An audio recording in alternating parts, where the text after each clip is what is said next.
ত্রয়োদশ জাতীয় সংসদ নির্বাচনকে ঘিরে প্রার্থীদের প্রচারণায় মুখরিত হয়ে উঠেছে ইলিশের বাড়ি চাঁদপুর। জেলার 5টি আসনে নির্বাচনে অংশ নেওয়া ৩৫ জন প্রার্থী ভোটারদের নিজেদের পক্ষে নিতে শিক্ষা, স্বাস্থ্য, কর্মসংস্থান সহ নানা বিষয়ে দিচ্ছেন প্রতিশ্রুতি। এ নিয়ে আরও জানাতে চাঁদপুর শহর থেকে যুক্ত আছেন তালহা জোবায়ের। তালহা, নির্বাচনের প্রচারণা ও প্রস্তুতি কেমন চলছে বিস্তারিত জানাবেন।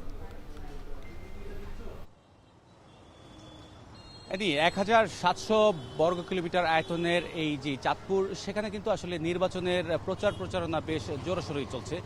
সকাল থেকে রাত অবধি কিন্তু যারা প্রতিদ্বন্দ্বিতা করছেন সেই প্রার্থীরা কিন্তু ভোটারদের ধারে ধারে ঘুরছেন এবং তাদের ম্যান্ডেট পাওয়ার জন্য কিন্তু তাদেরকে নানান ধরনের প্রতিশ্রুতি Amrapali fruit syrup, real magic in every drop কিন্তু তারা দিচ্ছেন। একটু জানিয়ে রাখি আপনার মাধ্যমে দর্শকদেরকে, চাঁদপুরের ভোটার রয়েছে মোট 23,31,000 মতো, যার মধ্যে কিন্তু প্রায় 12 লক্ষ পুরুষ ভোটার এবং প্রায় 11 লক্ষ রয়েছে নারী ভোটার।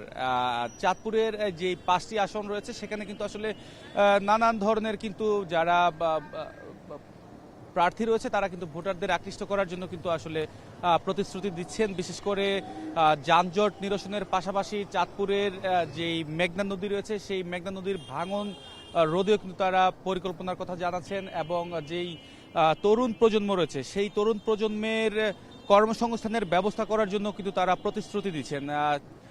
চাঁদপুরে কিন্তু আসলে রেল, নৌ এবং সড়ক পথের উপস্থিতি থাকলেও সেই অর্থে কিন্তু চাঁদপুরে গড়ে ওঠেনি কোনো ধরনের কলকারখানা কিংবা ইন্ডাস্ট্রিয়াল এরিয়া। সেই বিষয়টি মাথায় রেখেও কিন্তু তারা বলছেন যে আগামীতে যদি নির্বাচিত হতে পারে তাহলে কিন্তু সেই কলকারখানা কিংবা ইপিজেড করার কিন্তু তারা প্রতিশ্রুতি দিচ্ছেন এবং একই সাথে চাঁদপুর একটি প্রবাসী অধ্যুষিত এলাকা। এই এলাকাতে কিন্তু অনেক মানুষ যারা দেশের সারা বিশ্বের নানান দেশে কিন্তু ছড়িয়ে ছিটিয়ে আছে, সেই প্রবাসীদের জন্য কিন্তু তারা কিন্তু বলছেন যে এখানে নির্বাচিত হতে পারলে প্রবাসে যাতে স্কিল ডেভেলপমেন্ট করে তারা প্রবাসে যেতে পারেন কর্মসংস্থানের জন্য, সেই বিষয়টি কিন্তু তারা বলছেন এবং একই সাথে কৃষি সম্ভাবনার কথা কিন্তু তারা বলছেন। তারা ব্যবসা বাণিজ্যের পাশাপাশি যারা জেলে রয়েছে সেই জেলেদের জন্য কিন্তু তারা বলছেন যে নদী শহর রক্ষাবাদের পাশাপাশি নদীতে যাতে পরিকল্পিতভাবে ড্রেজিং ব্যবস্থা কিন্তু তারা করবেন এবং একই সাথে আসলে মাছের উন্নয়নের জন্য কিন্তু তারা কাজ করবেন বলে কিন্তু তারা প্রতিশ্রুতি দিচ্ছেন এবং জনগণের ম্যান্ডেট তাদের পক্ষে নেওয়ার জন্য কিন্তু কাজ করছেন। তো সবকিছু মিলিয়ে আসলে চাঁদপুরের নির্বাচনী যে পরিবেশ তা কিন্তু এখনো পর্যন্ত খুব আন্তরিকতার সাথে কিন্তু তারা সকল প্রতিদ্বন্দ্বী প্রার্থীরা কিন্তু আসলে প্রচারণা চালাচ্ছেন এবং একটা উৎসব মুখর পরিবেশ কিন্তু বিরাজ করছে।